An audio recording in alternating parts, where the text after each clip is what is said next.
We'd been in discussions with the BBC for a while about doing some Shakespeare films, and it just seemed to us that these particular plays, these 4, taken as a run, would be a really exciting thing to do, particularly for 2012, because they say so much about Britain and about the history of this country. Shakespeare is like this Olympic torch that gets passed from generation to generation, and every generation of actors is allowed to reinvent these astonishing parts. As a serving of 4 plays, it's a very, very smart choice because it documents history, but it documents it through Shakespeare's retelling of history. They're 4 of his best, put it that way. Shakespeare on screen is something different.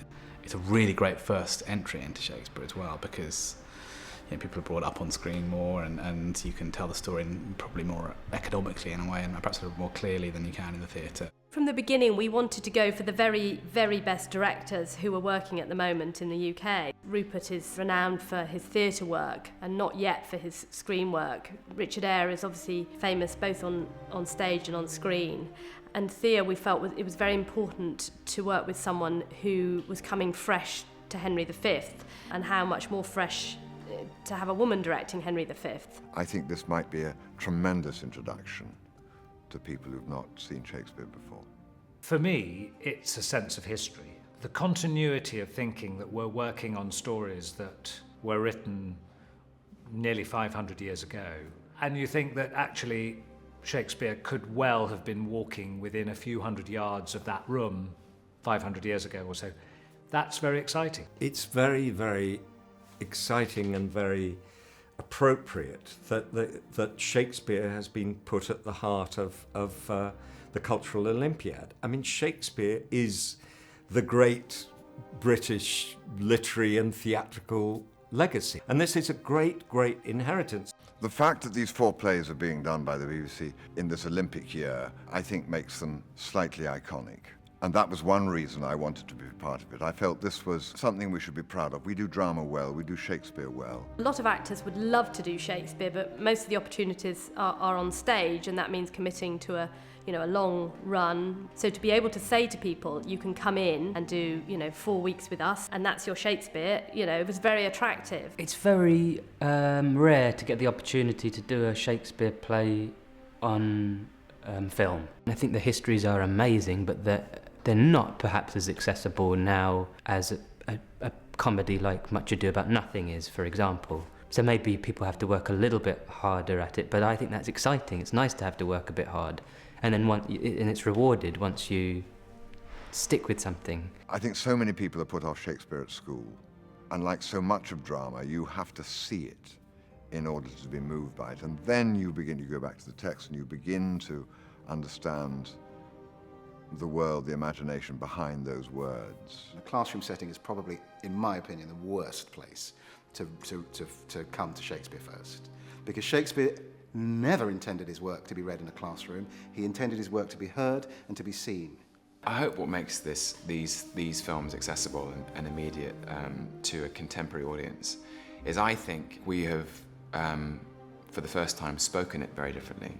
Spoken with a fluency and an ease, a very sort of off-the-cuff spontaneity that I think is immediately accessible to the ear. Shakespeare is at its best when you speak it like you're making it up, when it sounds as if it was written yesterday.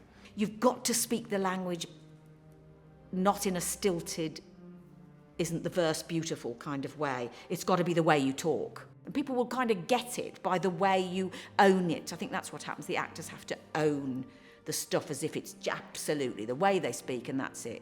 And the great thing about the screen is that words are quite spare.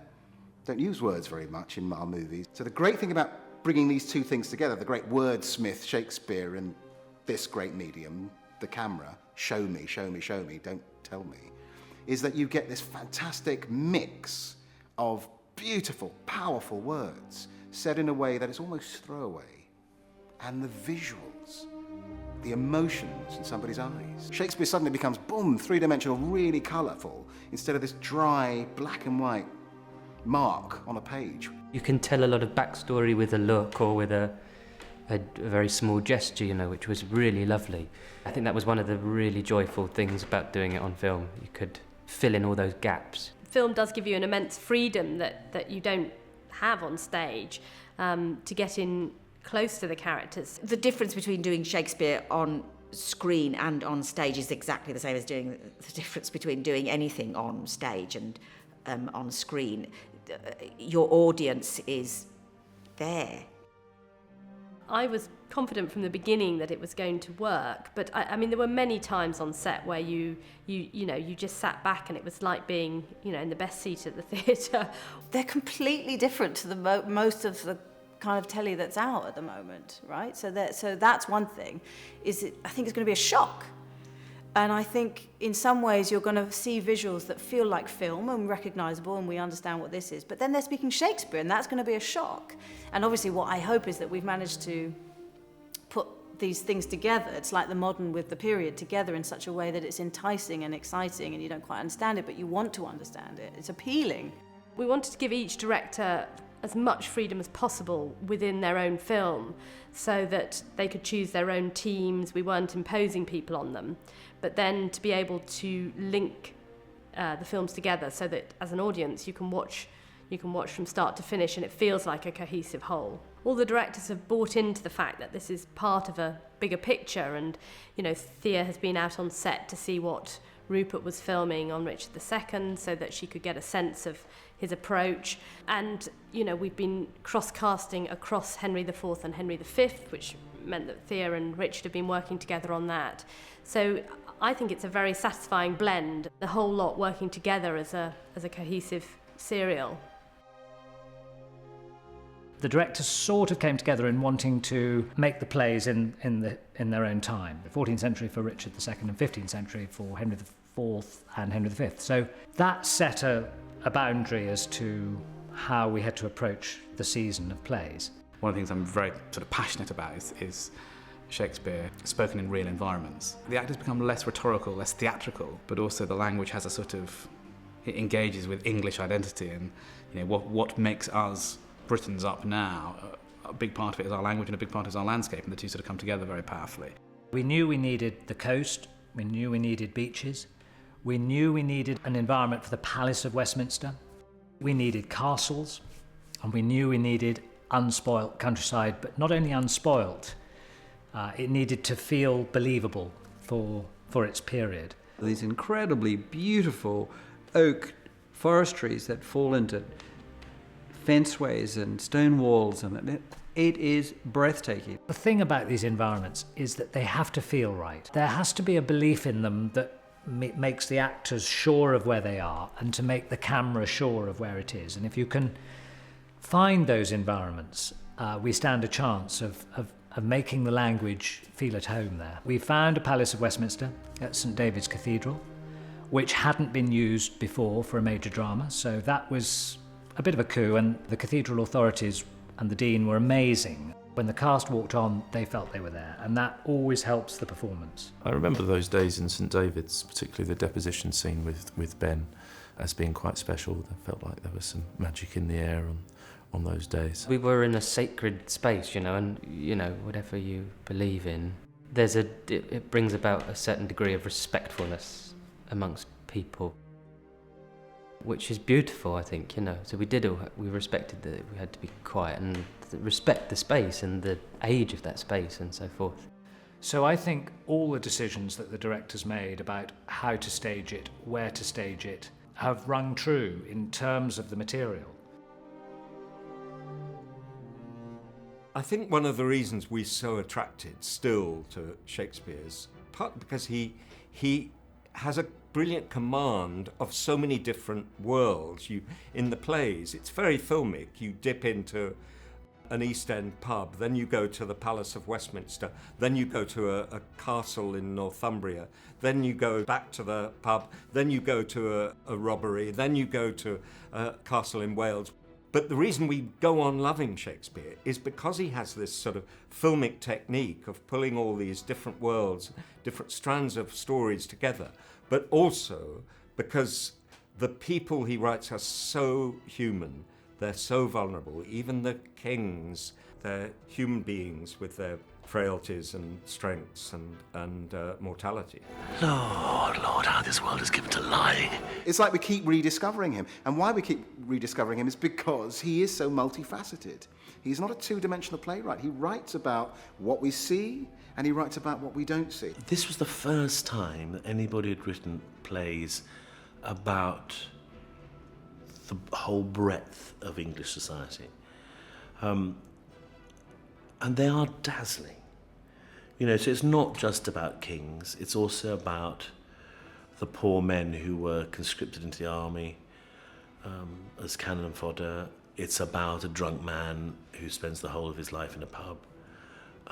It's about a prostitute, and it's about princes. And nobody had ever done something like that before the 1590s, and very few people have done it since. For whatever reason, wherever he came from, however he got to it, he seemed to touch the English consciousness in a way that few playwrights have done since. I always say that Shakespeare is the DNA of English-speaking drama. And it's our particular luck, being British, that we have that DNA in our culture. He wrote his plays for everyone, for every echelon of society. And I think that not everyone gets to see Shakespeare now because it's been slightly hijacked by an elite. I don't think it's done on purpose, but it has been. It's been at universities, it's been in higher seats of learning, but it should be for everyone. You know, we're saying that Shakespeare is accessible to all and should be understandable for everybody. The reason Shakespeare has lasted so long is that they are completely relevant today. They're extraordinarily relevant. I do hope that these are successful not only in entertaining people, which I think they should do because they're all great plays, but also in really highlighting what Shakespeare can do, which is make you look at your own life afresh and make you see the world in potentially a different way. Shakespeare's tough. Shakespeare's tough, you know, and he also can be bad. We've got to admit that too, you know. Occasionally he can be really rubbish. But when he's good, he's very, very, very, very good. He does still work, he does still move us, he does still touch us. That we are capable of greatness, we are capable of winning the Battle of Agincourt or of being great kings, whatever that means in our world. But we're also capable of jealousy and fear and greed and ambition and pride and grief and all of these things that basically make us human. And he manages to represent those feelings with very real characters in very extreme situations and absolutely heartbreaking poetry.